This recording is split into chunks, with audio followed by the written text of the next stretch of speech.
ಮುಲ್ಕಿ ನಗರ ಪಂಚಾಯಿತಿ ವ್ಯಾಪ್ತಿಯ ಕೆಎಸ್ ರಾವ್ ನಗರದ ಬಿಜಾಪುರ ಕಾಲೋನಿ ಮತ್ತು ಆಶ್ರಯ ಕಾಲೋನಿಯಲ್ಲಿ ಕಳೆದ ಹಲವಾರು ಸಮಯಗಳಿಂದ ಎದುರಿಸುತ್ತಿರುವ ನೀರಿನ ಸಮಸ್ಯೆಯ ಬಗ್ಗೆ ಅಲ್ಲಿನ ಗ್ರಾಮಸ್ಥರು ಮುಲ್ಕಿ ನಗರ ಪಂಚಾಯಿತಿ ಎದುರುಗಡೆ ಕೊಡಪಾನಗಳನ್ನು ಇಟ್ಟು ಪ್ರತಿಭಟನೆ ನಡೆಸಿದರು. ಪ್ರತಿಭಟನೆಯನ್ನು ಉದ್ದೇಶಿಸಿ ಮಾತನಾಡಿದ ಮುಲ್ಕಿ ನಗರ ಪಂಚಾಯತ್ ಸದಸ್ಯ ಬಿಎಂ ಆಸಿಫ್, ಮುಲ್ಕಿಯ ನಗರ ಪಂಚಾಯತ್ ವ್ಯಾಪ್ತಿಯ ಕೆಎಸ್ ರಾವ್ ನಗರದಲ್ಲಿನ ಬಿಜಾಪುರ ಕಾಲೋನಿ, ಆಶ್ರಯ ಕಾಲೋನಿಗಳಲ್ಲಿ ಸುಮಾರು 10,000 ಜನಸಂಖ್ಯೆ ಇದ್ದು 10 ದಿನಕ್ಕೊಮ್ಮೆ ನೀರು ಬರುತ್ತಿದೆ. ಇದರಿಂದ ಜನರು ನೀರಿಗಾಗಿ ಪರದಾಡುವ ಸ್ಥಿತಿ ಬಂದಿದೆ. ಕನಿಷ್ಠ 3 ದಿನಕ್ಕೆ ಒಮ್ಮೆಯಾದರೂ ನೀರು ಸರಬರಾಜು ಆಗಬೇಕಿದ್ದು, ಈ ಬಗ್ಗೆ ಹಲವಾರು ಬಾರಿ ಪಂಚಾಯತ್ ಗಮನಕ್ಕೆ ತಂದರೂ ಪ್ರಯೋಜನವಾಗಿಲ್ಲ.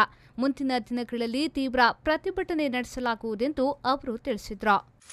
1 ಗಂಟೆಯ ನೀರು 500 ಲೀಟರ್ ನೀರಿನಲ್ಲಿ ಒಂದು ಇಡೀ ಕುಟುಂಬ 9-8 ದಿವಸಗಳ ಜೀವನ ನಡೆಸಬೇಕಾಗಿದ್ರೆ, ಅದನ್ನ ಉಪಯೋಗಿಸಿಕೊಂಡು ಬದುಕಬೇಕಾಗಿದ್ರೆ ಆ ಪರಿಸ್ಥಿತಿ ಎಂತದಿರಬಹುದೆಂಬ ನಮ್ಮ ಗಮನಕ್ಕೆ ಬಂದಾಗ ನಾವು ಹಲವಾರು ಬಾರಿ ನಾನು ಕೂಡ ನಗರ ಪಂಚಾಯತ್ನ ಸಭೆಯಲ್ಲಿ ಪ್ರಸ್ತಾವನೆಯನ್ನು ಮಾಡಿದ್ದೇನೆ. ಬಹುಶಃ ನೀರಿನ ಯಾವುದೇ ಕೆಲಸ ಕಾಮಗಾರಿಗಳಿಗಿಂತ ಮುಖ್ಯ ನೀರಿನ ಸಮಸ್ಯೆ, ಅದಕ್ಕೆ ನಾವು ರೆಡಿಯಾಗಿರ್ಬೇಕಂತ ನಗರ ಪಂಚಾಯತ್ ಕೂಡ ಪ್ರಯತ್ನಗಳನ್ನ ಮಾಡ್ತಾ ಇದೆ. ನಾನು ಅದನ್ನ ಒಪ್ತೇನೆ. ಯಾಕಂದ್ರೆ ಹಲವಾರು ಕಡೆ ಬೋರ್ವೆಲ್ಗಳನ್ನು ಕೊಡೋದು ಕೂಡ ನೀರು ಸಿಗ್ತಾ ಇಲ್ಲ. ಮತ್ತೇನಾಗಿದೆ ಅಂದ್ರೆ ತುಂಬೆಯ ನೀರಿನಿಂದ ಅವಲಂಬಿತವಾಗಿರ್ತಕ್ಕಂಥ ಈ ಪ್ರದೇಶಗಳು ಕೆಎಸ್ ರಾವ್ ನಗರದಲ್ಲಿ ಎಲ್ಲಿ ಬೋರ್ ಕೊಡೋದು ಕೂಡ ನೀರುಗಳು ಸಿಗ್ತಾ ಇಲ್ಲ.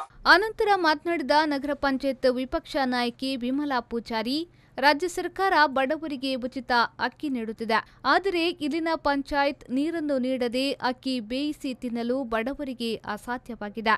10 ದಿನಕ್ಕೊಮ್ಮೆ ನೀರು ಬರುತ್ತಿದ್ದು, ನೀರಿಲ್ಲದೆ ಸ್ಥಳೀಯರು ತೊಂದರೆಯನ್ನ ಅನುಭವಿಸುತ್ತಿದ್ದು, ಕೂಡಲೇ ನೀರಿನ ಸಮಸ್ಯೆ ಬಗೆಹರಿಸುವಂತೆ ತಿಳಿಸಿದ್ರು. ನಗರದಲ್ಲಿ 10,000 ಕುಟುಂಬ ವಾಸಿಸುತ್ತಿದ್ದೇವೆ.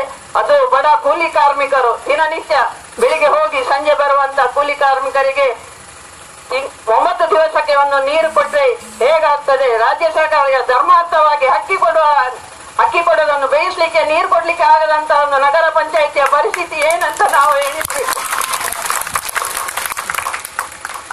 ನಮ್ಗೆ ತಿಂಗಳು ಧರ್ಮಾರ್ಥವಾಗಿ ಅಕ್ಕಿ ಕೊಡ್ತದೆ ಸರ್ಕಾರ, ಅದನ್ನು ಬೇಯಿಸಿ ತಿನ್ಲಿಕ್ಕೆ ನೀರು ಕೊಡಲಿಕ್ಕೆ ನಮ್ಗೆ ನಗರ ಪಂಚಾಯಿತಿಗೆ ಕಷ್ಟವಾಗಿದೆ.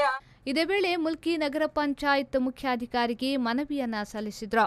ಮನವಿಯನ್ನ ಸ್ವೀಕರಿಸಿ ಮಾತನಾಡಿದ ಮುಲ್ಕಿ ನಗರ ಪಂಚಾಯತ್ ಮುಖ್ಯಾಧಿಕಾರಿ ಇಂದು ಅವರು, ಮಂಗಳೂರು ಮಹಾನಗರ ಪಾಲಿಕೆಯಿಂದ ಅಲ್ಪ ಪ್ರಮಾಣದಲ್ಲಿ ನೀರು ಸರಬರಾಜು ಆಗುತ್ತಿರುವುದರಿಂದ ಸಮಸ್ಯೆಯಾಗಿದ್ದು, ಈಗಾಗಲೇ ಆಶ್ರಯ ಕಾಲೋನಿಯಲ್ಲಿ ಒಂದು ಬೋರ್ವೆಲ್ ತೋಡಿದ್ದು, ಅದರ ನೀರು ಅಲ್ಲಿನ ಪರಿಸರದವರಿಗೆ ನೀಡಲಾಗುವುದು. ಕೂಡಲೇ ಸಮಸ್ಯೆಯನ್ನ ಬಗೆಹರಿಸಲಾಗುವುದು ಎಂದರು.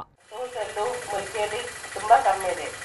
ಎಲ್ಲಿ ಬೋರ್ವೆಲ್ ಕೇಳಿದ್ರು ಅಂತರ್ಜಲದಿಂದ ನಿಮಗೆ ನೀರು ಸಿಗ್ತಾ ಇಲ್ಲ ಅಂತೇಳಿ ಇದು ಮಾಡ್ತಾ ಇದ್ದೀವಿ. ಆದ್ರಿಂದ ಸಮರ್ಪಕವಾಗಿ ಮಹಾನಗರ ಪಾಲಿಕೆಯಿಂದ ನಮಗೆ ನೀರು ಬಂದಲ್ಲಿ ನಿಮಗೆ ನೀರನ್ನು ಸರಬರಾಜು ಮಾಡುವಲ್ಲಿ ನಮಗೇನು ತೊಂದರೆ ಇಲ್ಲ. ಅದಲ್ಲದೆ ಕಳೆದ 2 ದಿನ ಮೊದಲು ನಮ್ಮದು ಸ್ಮಶಾನದ ಹತ್ರ ಇರುವಂಥ ಬೋರ್ವೆಲ್ ಅನ್ನು ಫ್ಲಶಿಂಗ್ ಮಾಡಿ ಕೆಎಸ್ ರಾವ್ ನಗರಕ್ಕೆ ಅದನ್ನು ಕೊಡುವಂಥ ವ್ಯವಸ್ಥೆಯನ್ನು ನಾವು ಮಾಡ್ತೇವೆ. ಹಾಗೂ ಆಶ್ರಯ ಕಾಲೋನಿಯಲ್ಲಿ ಒಂದು ಬೋರ್ವೆಲ್ ಅನ್ನು ಕೊರೆದಾಗಿದೆ. ಸೋಮವಾರ ಒಳಗೆ ಅದರ ಕೆಲಸನೂ ಪೂರ್ತಿ ಆಗ್ತದೆ. ಮುಲ್ಕಿ ನಗರ ಪಂಚಾಯತ್ ಸದಸ್ಯ ಯೋಗೀಶ್ ಕೋಟ್ಯಾನ್, ಸ್ಥಳೀಯರಾದ ಮಹಾಂತೇಶ್, ನಗರ ಪಂಚಾಯತ್ ಸದಸ್ಯರಾದ ಕಲಾವತಿ, ಅಶೋಕ್ ಪೂಜಾರಿ, ಸ್ಥಳೀಯ ಮುಖಂಡರಾದ ಭೀಮಶಂಕರ್ ಮತ್ತಿತರರು ಹಾಜರಿದ್ದರು. ನಿಶಾಂತ್ ಕಿಲೆಂಜೂರು, ವಿ4 ನ್ಯೂಸ್ 24/7 ಮುಲ್ಕಿ.